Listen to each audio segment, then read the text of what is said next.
in the Reader's Notebook, doing the example portion.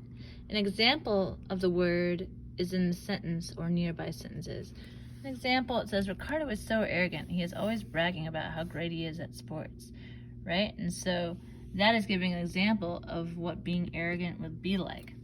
So another way that authors do that with a description or example context clues is the author includes one or more examples or descriptions to help the reader understand the unknown word.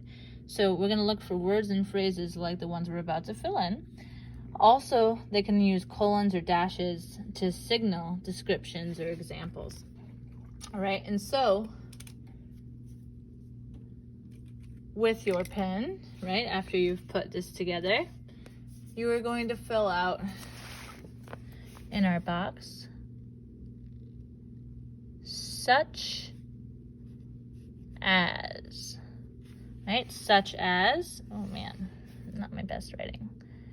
Such as, right? That's a signal clue word for a example. Another one would be including.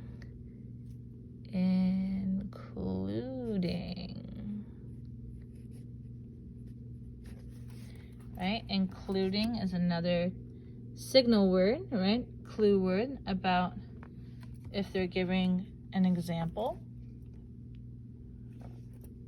One that's pretty obvious is when it says, for example. For example. And the last one is consists of. Consists of. Okay, and that's another clue word there. So,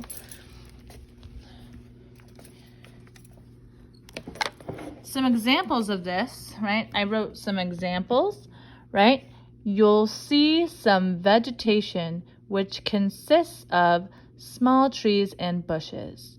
They studied mammals, for example, cats and dogs.